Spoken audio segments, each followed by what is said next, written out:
So why don't we get started? It is 10:31, and I want to make sure we stay on schedule, stay on time. Great to have everybody on this webinar today. It's a two-part webinar. So this is part one, and then part two, we're going to have a special guest as well, Jacqueline Carpenter, who's the CEO of Ideal Restoration, and they are in the throes of virus remediation work. And so she is a foremost expert really in the United States around disinfectants in the office and really, virus remediation work. And they have other expertise as well, but really excited to have her join us on our part two of getting ready to return to work. And that's going to be on Wednesday, May 13th at 10:30. So please do sign up if you have not already. All right, well, let's jump in. My name is Joe DeLucchi. I am the CEO of Cal Insurance. We are an insurance advisory firm. We work with businesses, nonprofits, schools, real estate investment folks, and successful families across the United States. And so my pleasure to introduce as well Anthony Poston, who is the CEO of ESM Insight. ESM is a strategic partner of Cal's, and we've joined forces a little over a year ago and just could not be more pleased. ESM provides our clients with workers' comp claim management and safety management. And we have Sinead joining us as well from ESM this morning. And she is a customer success strategist with ESM and also is going to be navigating the ship today. So Sinead, thank you very much. Okay, let's jump right in.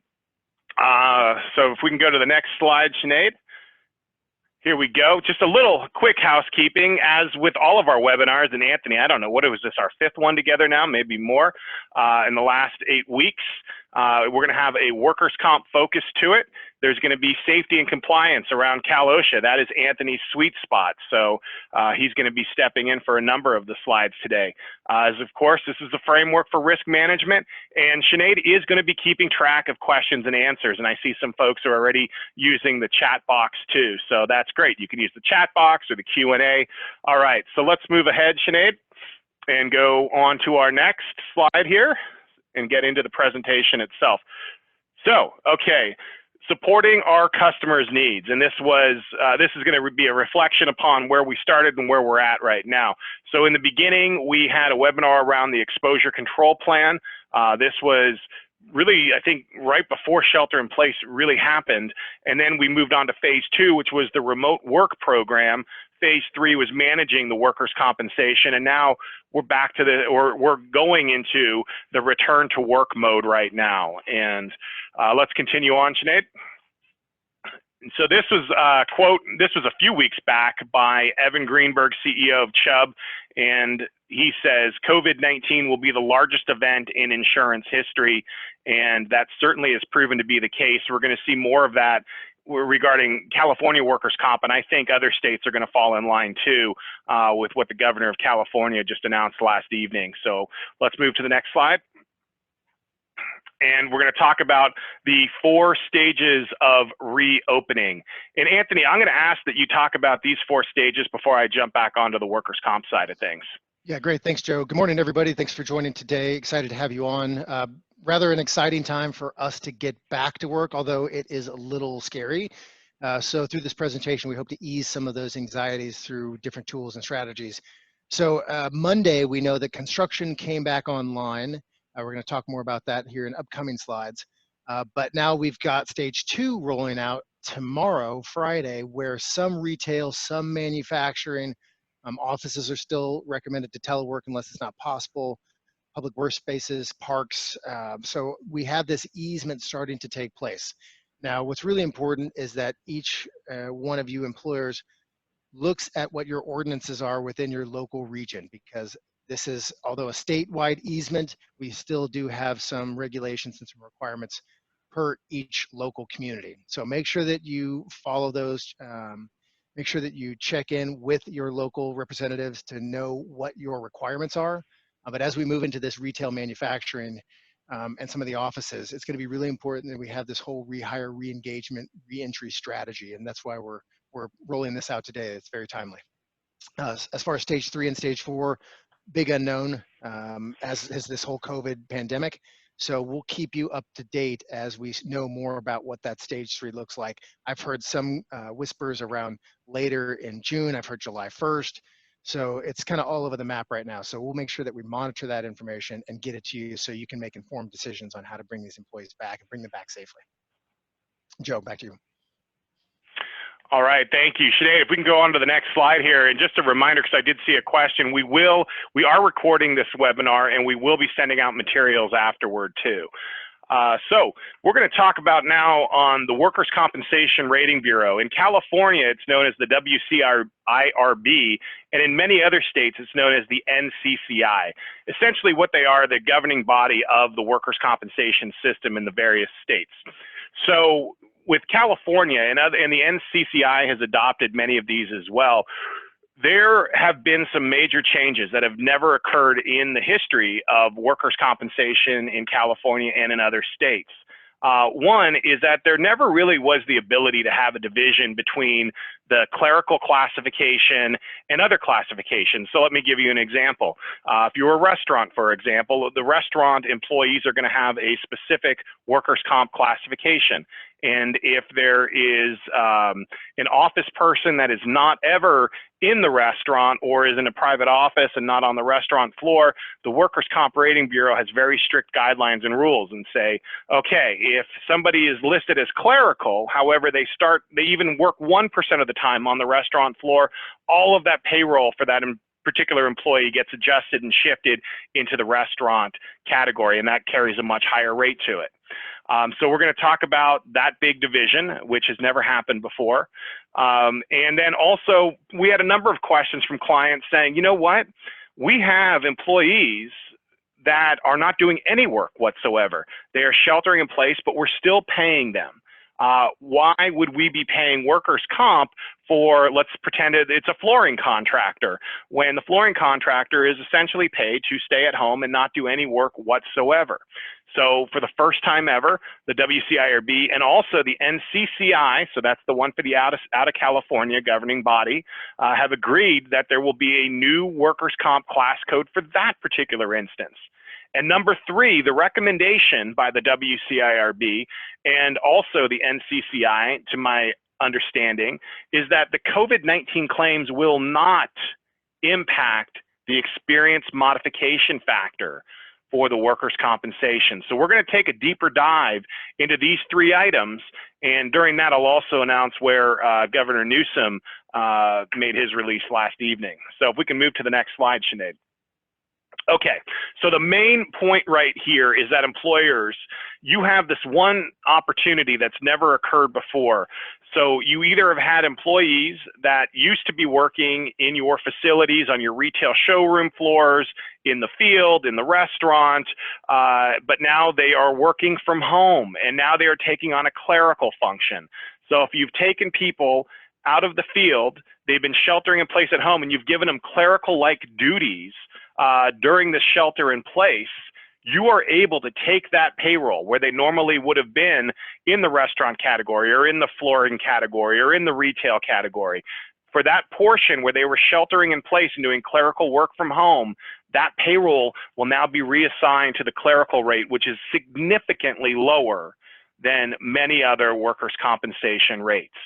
And so you're going to need to keep a record. There has not been a definition of what the record would look like, but I think if you just keep it on an Excel spreadsheet where you say from this date to this particular date, the folks were working at home, these are the people, this is the payroll assigned to it, that should be enough to work for when the workers' comp audit takes place. Also, really important to understand that if you had the employees just sheltering in place but not doing any work whatsoever, you were still paying them, but they were not performing any duties for your company whatsoever, at final audit, there is a brand new class code that will be assigned. It's going to be code 0012. Whether you're a California employer, you have employees out of state, or you're headquartered out of state, it doesn't make a difference. As far as I understand it, all states will be using this uniform code of 0012. It will have a $0 rate to it. If you're an employer right now and you are submitting monthly workers' compensation reports, my advice to our clients has been, if they're working from home, Right now, they're sheltering in place, just assign all that payroll into clerical, and then at the final audit, it will get itself worked out. If we can move to the next slide. Okay, so this gives the actual verbiage from the Workers' Comp Rating Bureau around the particular rule. So with effective of the statewide shelter in place, concluding 60 days after the order is lifted, presuming that an employee that normally was performing other functions than clerical, but were performing clerical-like functions during shelter in place, and perhaps didn't return to work, didn't return to the field, continued to do clerical work from home for up to a period of 60 days after the order is lifted, those folks can be put into class code 8810, which is the clerical class code. Let's move to the next slide, Sinead. Okay, so the code 0012, again, this is the verbiage that's been put in here. And again, what this means is that if you're able to document it, and please do document it, when the order went in place, and 30 days after the order is lifted, if you had employees that were normally in the field, normally on the restaurant floor, they were sheltering in place, they were not performing any duties whatsoever for your company, but they were still being compensated, they will fall into code 0012. My understanding is that there will be a $0.00 rate assigned to it.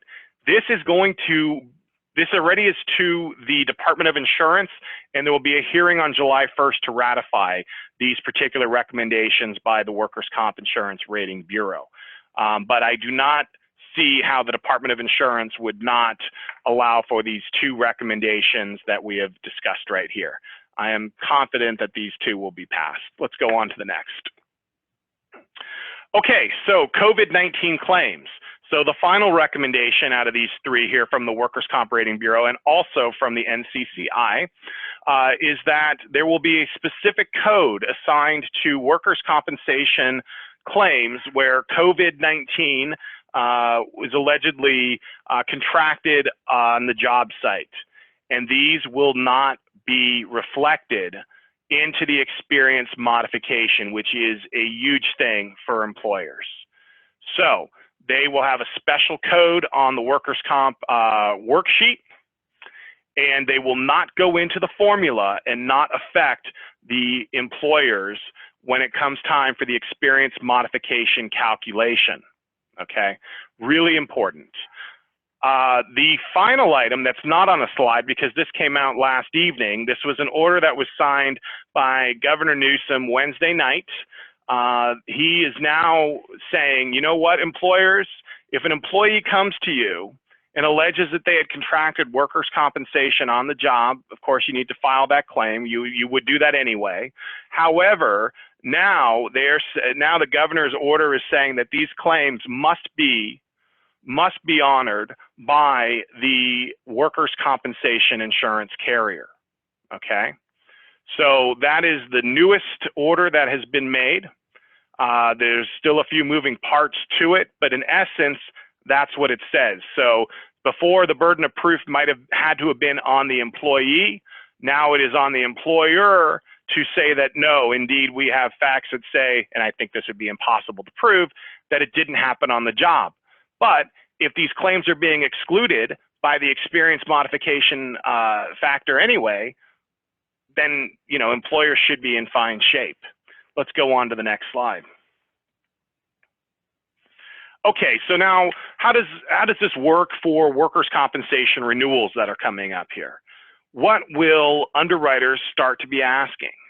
And here are four particular items. I have not seen the question yet by workers' comp carriers for number one, which is, what is the insured's business resiliency plan? Now, this may come up.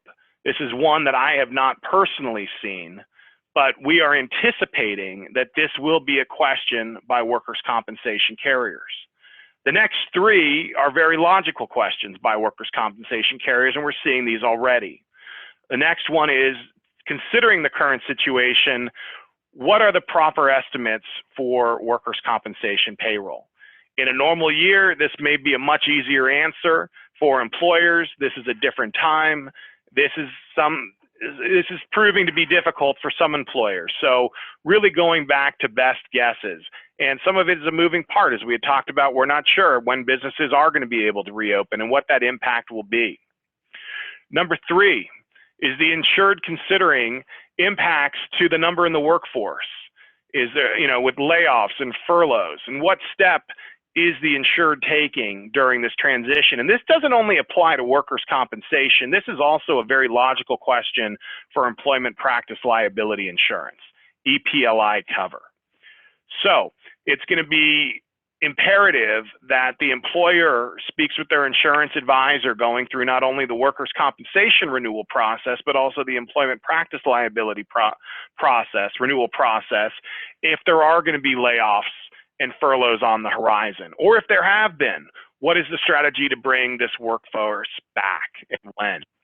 And finally, and we're going to touch upon this a lot more in phase 2, or part 2, I should say, next week with Jacqueline, but what facility cleaning and employee protections, including PPE, is in place? And that's going to vary. It's going to be different for an office. It's going to be different for a contractor. It's going to be different for a restaurant. There will be different answers here. And then if one of the facilities has been closed, what's the plan to reopen them?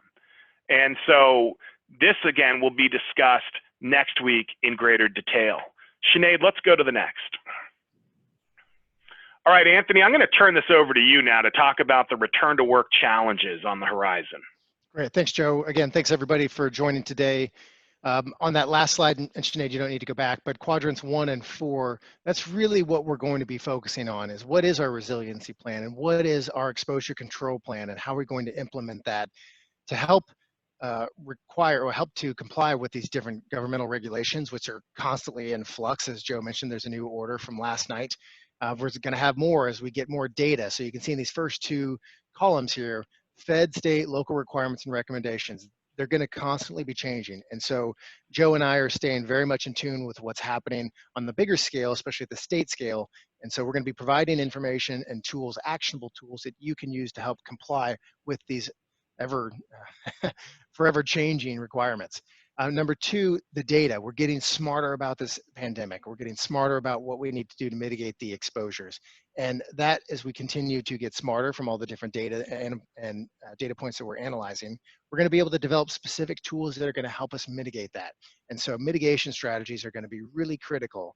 I'm going to talk about the psychological hurdles that we're going to be facing here over the next 30 days. Even tomorrow, as some retailers and manufacturers are coming back online, as construction is back online this week. We're going to get into some of that in here just a second. And I think in this third section here, employee disciplines have been forgotten. I think this is a really critical piece that we haven't talked much about. When we're talking about compliance mitigation strategies, we're talking about the PPP loans. There's so much information out there that we're just trying to consume and make sense of. And one thing that I think is really important that we need to focus on, especially from a safety and a workers' comp standpoint, is that employees have been degenerating sitting at home. They haven't been working for 60 days for laboring positions, manufacturers, construction, bringing these people off what pre-COVID was, where they had those work disciplines, where they were physically fit for the duty of the job. That might have been forgotten, or at least it might have been degenerating over the last 60 days. So we need to make sure that we re-engage those disciplines, that we train these employees to come back to work, that we ensure that they're fit for duty, and start training them and retraining them about what the job requirements are from a physical demand standpoint. One thing that I've heard a lot from different contractors is that many of them are union, and some union jobs are coming online faster than others. And while we were in a robust construction economy pre-COVID, now that these employees have been back at the hall, these employers are worried that they're going to be bringing new employees that aren't familiar with their job site. They're not familiar with the projects, the supervisors, the safety program, and so forth. And so they're worried that there's going to be potential strains and sprains injuries from degenerating, and also trip and fall injuries because they're not familiar with the job sites. And for other fixed sites like manufacturing or office administration, some of this equipment might have changed. We might have moved it because of the social distancing protocols. So reorienting them to this new site is going to be a bit of a challenge. So we want to make sure that we've got some procedures in place that help these employees onboard successfully and safely. And then, as Joe mentioned through all this, there's not a perfect one size that fits all. So all of us work or live within these different regions within California, and each one of us might have different ordinances that we need to comply with. So what we need to do is really put together a good risk management strategy related to eliminating these COVID exposures within our work environment, and then make sure that we provide the appropriate training to the employees so that they feel comfortable coming back to work. And that moves me to the next slide, Sinead, the psychological hurdles. So we've all been working from home for the most part, and leaving the safety of our home to go back into a work environment is going to be a challenge. There's going to be a lot of anxieties. There's been a lot of depression that's been built up over this shelter in place because we've all got a little cabin fever. Our kids are wanting to go out and play. We miss our friends, although we see them, virtually. But I think we're all anxious to get back to what used to be a normal, but it's going to be a totally new normal. And so there are some anxieties. And so how are we as employers going to help mitigate that? How are we going to overcome some of these mental challenges? How are we going to help these employees develop those new work disciplines, let alone the work disciplines that they had prior to this COVID pandemic? And so we have to retrain the mind, we have to retrain the body, but knowing that some of us are going to adapt a little quicker than others. We are human, so we do adapt. In fact, most of the people I talk to have adapted to working from home, and that is going to change. So we're going to be thrust back into this work environment. So as employers, we need to make sure that we have a good, sound risk management strategy, and that's communicated clearly to the employees so that they do feel comfortable coming back to work, so we can ease some of those anxieties. Most of you probably have an employee assistance program. Make sure that you make that readily available to employees. So if they do have some of these anxieties, they do have a resource that they can call and that they can lean on. And so we're going to talk more about a lot of these specific strategies in next week's presentation. But Sinead, let's move on to the next one. So for any construction employers that are on the call now, construction came back online on Monday, and for large projects, which are 10 plus units or 20,000 square feet or more, they have specific requirements. In fact, there's an 8-page order that they have to comply with. And I've outlined the majority of those here within this deck, which you can see on each one of these cells. Assigning a COVID safety compliance officer, this middle one, this job safety accountability supervisor, it has to be a third party. And that third party has to come out and do an audit to ensure that these contractors are adhering to this 8-page order, which essentially is making sure that we're mitigating COVID-19 exposures from PPE, social distancing, exposure control plan, temperature screening, and so forth. And as you kind of move around this flow here, we've got developing a site-specific plan, making sure we've got PPE in place, we have social distancing protocols, maybe staggering some shifts, and you can kind of see as we work our way down here. But most importantly, I was getting a lot of calls on Monday to see if we could satisfy this specific requirement. And we are not equipped to have people be mobile to go to different job sites. However, Sinead, if you want to go to the next slide, I talked to Virginia at On-Site Health and Safety. And if any of you have used On-Site or have not used On-Site, they have been a great partner of ours. We recommend them to a lot of different employers, not just construction, manufacturing, agriculture, and so forth. But they formerly pre-COVID, and they still do this as well, they were an on-site first aid treater. So they have a team of paramedics that will come out to your job site and they will treat first aid type injuries. And that's really beneficial for employers that might have a high frequency of first aid injuries. So typically, and what the Bureau, the WCRB states, is that employees that are injured have to go see a medical doctor, which is your medical clinic. They get treated for first aid, and then they might come back for a follow-up visit, whatever that might be. That's categorized as first aid. It then gets reported to the Bureau and ultimately your insurance carrier. Now, on-site is beneficial because they are not medical doctors, they're paramedics. So they fly under the radar of having to report those first aid injuries. For example, I have a bakery. And that's really important what you're touching on, Anthony, right here. And I really want employers to make sure that they understand that this is not going to be reported on the experience modification worksheet if it is not a clinic visit and it's done through on-site. We have a number of clients that have used on-site for years, and it's been larger restaurant groups, it's been construction outfits. probably not, and nonprofits as well. I think with children's schools, social service, mental health, those are the ones really in my mind that have taken the most advantage of using the on-site. So sorry to interrupt, but I just wanted to make sure everybody understands the importance of this type of service and the reason why employers would want to be using on-site. Yeah, for a specific example, we have a bakery that has about 50 claims a year, and about 35 of them are first aid. They had this knee-jerk reaction that anytime there was an injury, as they called it, a boo-boo, they would just send the employee to the medical doctor. Well, when we did the evaluation on the clinic wasn't performing very well. In fact, the employees didn't even like going to the clinic because it wasn't clean. They didn't feel the doctors listened to them. So we switched that and used on-site and brought on-site actually out to the bakery to treat those first aid employees. And the employees liked it so much, the culture improved, the number of reported injuries went down dramatically, and that allowed them to get bigger discounts on their workers' comp premium because it's part of our overall safety strategy. But I digress. On-site, first aid, paramedic, treaters. Virginia, who's the CEO, laid off about 130 employees the week before, actually last week, because there weren't any construction job sites and everybody sheltered in place, so there wasn't need for that first aid responder. She started getting calls right after the county health department issued this 8-page order for construction employers to have this JSAS, Job Safety Accountability Supervisor. So she rehired all of them, trained them on OSHA 30-hour trainings, which was required for construction. And she also equipped them with all of these specific tools related to managing COVID exposures. So while we're talking about construction, if you are a manufacturer, or if you're agriculture, or if you have information, or if you have a need for temperature screening at your job site, whatever that might be, or your work site, on-site can provide that service. They'll review your site-specific plans, they'll do temperature screening, they'll do COVID-19 testing. They actually do blood testing for antibodies, and they do have actual COVID tests. They were able to get their hands on thousands of them prior to this whole thing really blowing up. And then they also provide that job safety accountability supervisor. Now the JSAS, for those construction employers, there is no known frequency on how often they have to be out there, but on-site is equipped. They've got their tools, they've got their forms, and they will submit that to the county health department per the JSAS requirements. So for you out there that have a need, call them. I talked to Virginia on Tuesday. You can go to their website, schedule it online, or you can call them right now. They are ready to roll. So if you need somebody to satisfy this, some general contractors are providing that service for large projects, but some general contractors are saying, hey, all subs, you've got to do this yourself. So again, a fantastic resource.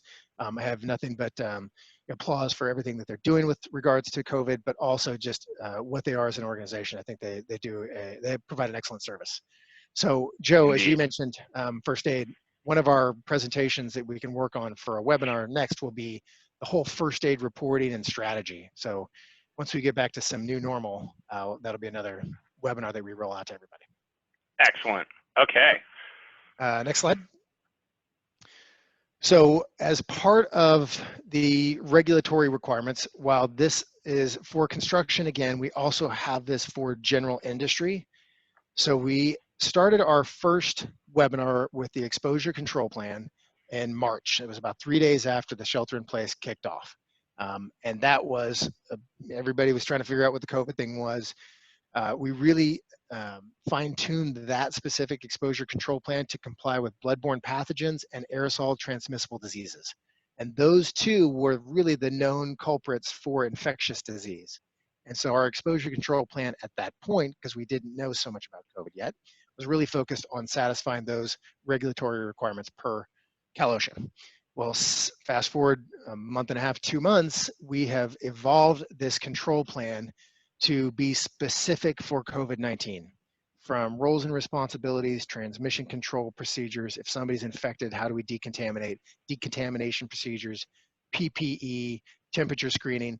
All of those sections are now in this new exposure control plan. It's available right here. You can see down below on this link. It's a Word document, so you can put your logo on it. You can modify it to your company name.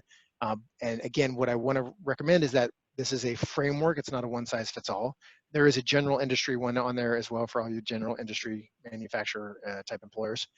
But I want to make sure that you review that with your team and modify it to fit your organization and your best practices. But we hope that all of these tools we're going to provide are going to accelerate all of that so that you can really focus on the whole reentry process. got good strategies, good policies. One thing that we haven't touched on yet is Cal OSHA has been sheltering in place as well.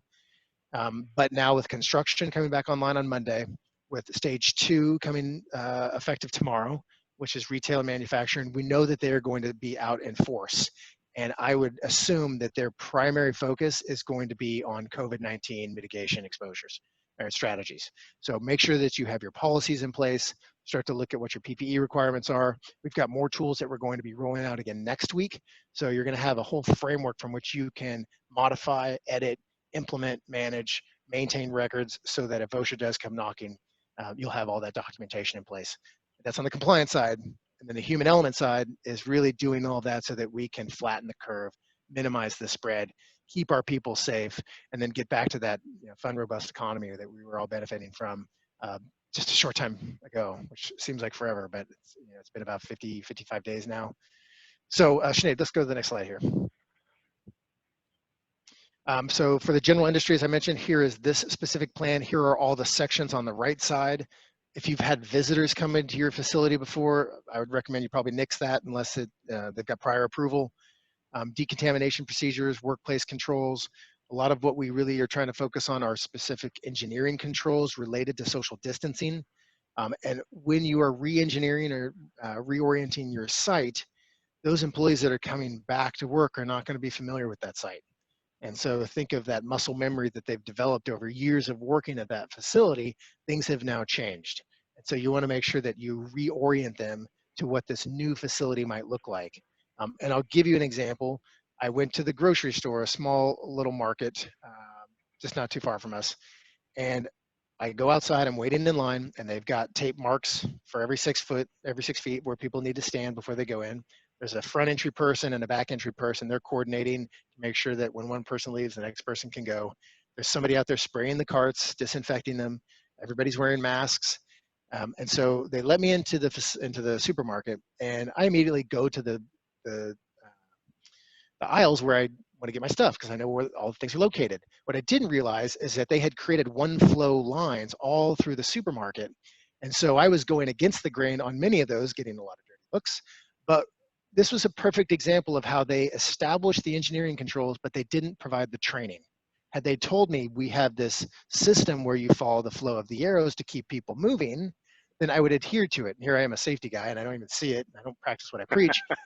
But the point is, the training aspect of that was so critical, and they failed on that one. So again, as you start to create these new engineering controls, make sure that you provide the team the training so that they know and can adhere to it. And that's going to be really important to mitigate the spread, make sure that we keep our areas decontaminated, and then we also satisfy the regulatory requirements that continue to unfold. Go ahead.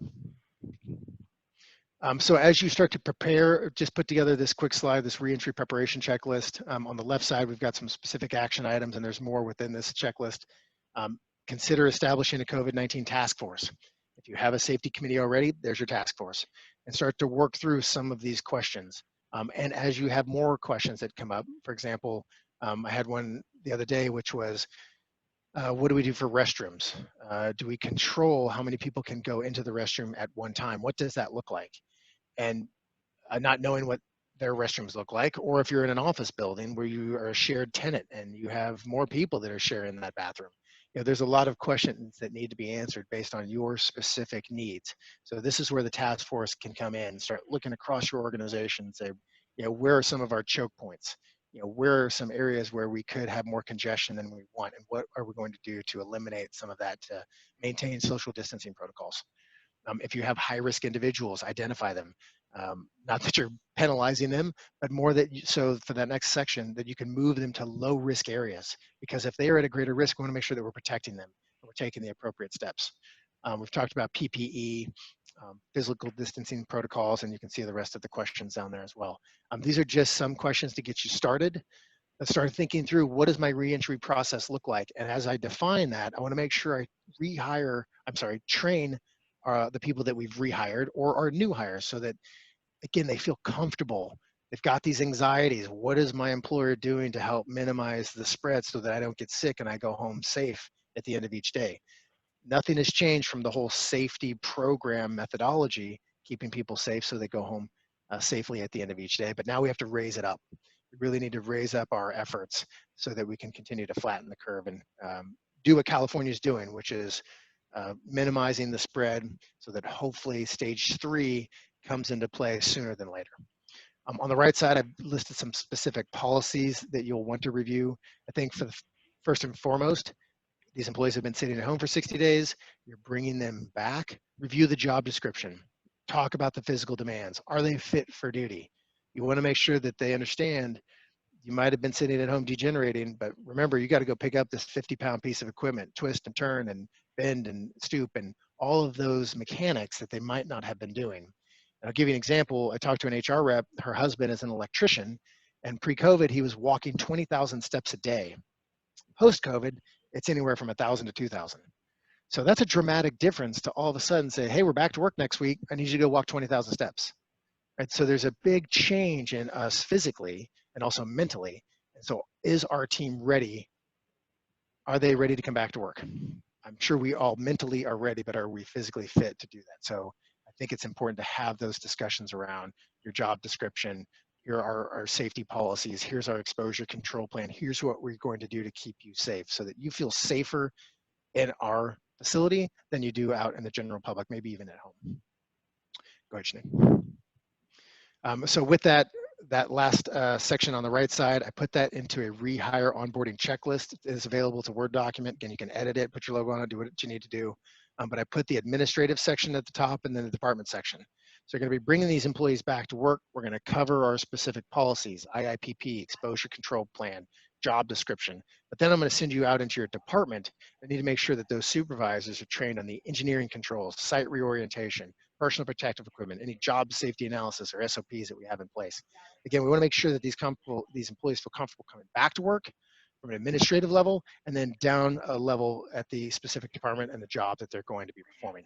So again, back to that fit for duty, getting them ready, getting them trained, and making sure that we onboard them successfully so that they are safe and they go home safe. So part 2 of next week is going to be going through all of this. So we have a 6-point plan from the business reentry checklist, which I somewhat alluded to earlier in that last slide. The exposure control plan, we've got one for construction and general industry. If you need one for an industry that we haven't talked about, we can gladly put something together for you. Just let us know.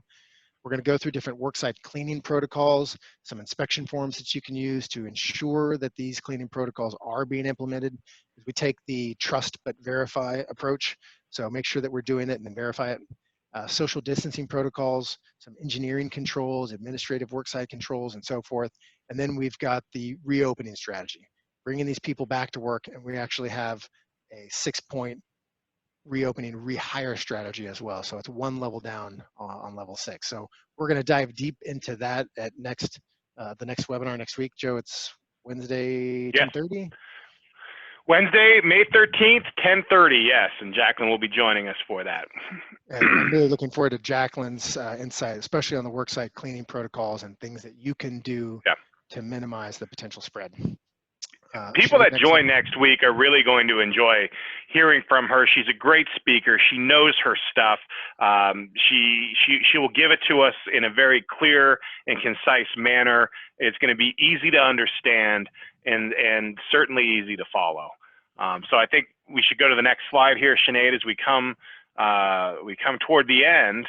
And I just really want to applaud Anthony and his team at ESM, the amount of resources available from the policies and the training and the forms. All of that is available. And you can see when you go to the Cal website, mycalteam.com/news/, we're going to have the presentation, the recording of the webinar up. Probably it will be up either Friday or Monday. We are also going to have the forms up and available also at the esminsight.com/COVID compliance center. The same materials. The webinar will also be there. So 2 different places for folks to find it, but it is going to be available. I know really with ESM, your site right now, I believe has these forms up. As of right now, Cal will also be able to redirect that to, we're going to upload the video all together.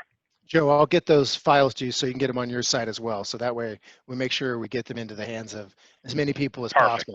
It's really important for us to give you the information you need to get back to work, because we want you to get your employees back to work. We want you to get back into business. We obviously all want to get past this spread. So whatever we can do to help you, please feel free to reach out. We're here to support you through this crisis. And I know we're coming toward the end here. If folks do have any questions around workers' compensation recommendations to the Department of Insurance, certainly feel free. This is the time to do it right now as we come to this close. And if not, you don't want to ask the question right now, you want to drop me an email afterwards, or you've got a safety or compliance question for Anthony, drop us a note. Drop me a note, give me a phone call, and we will be happy to answer your specific question, your specific concern. You think other employers would benefit from this sort of training, this sort of session, please send them our contact info, send them our website info. And the more that folks understand this, the more that folks understand, because there's so many moving parts here right now. But we're pleased to be able to bring this to our clients and to our friends. Spread the word. All right, Anthony, any final parting words of wisdom for us here? No, thank you, Joe. Really appreciate you including us. And again, really happy to work with your team. There's a last second buzzer beater question here, actually. Do you have the information if the safety requirements will be enforced? This is a good one probably to end it on right here. Do you have information if the safety requirements will be enforced? I guess it depends on which industry. Construction, we know, yes. The JSAS is going to be a requirement. We know GCs and subs are going to be enforcing that. I think there's going to be just a general policing by the general public because we're all a little fearful of this. I don't know industry by industry, but knowing Cal OSHA and working with them for years and helping employers to defend against them, they, I'm sure, are going to be lasered in on this specific exposure. I think that they're going to be looking at your exposure control plans, social distancing protocols, what kind of training you're providing to the team. So I think indirectly there is going to be enforcement of it. I also think that your employees are going to be holding you accountable as well, just because we're all wired a little differently. All right, Anthony. Well, I appreciate it. Let's end on that note. We're just at that 45-minute mark, so thank you all for your attendance today. Really appreciate you having there. Thank you to Sinead. Thank you to Anthony. Thank you to ESM. All right, everybody. Have a great day. We'll talk later on.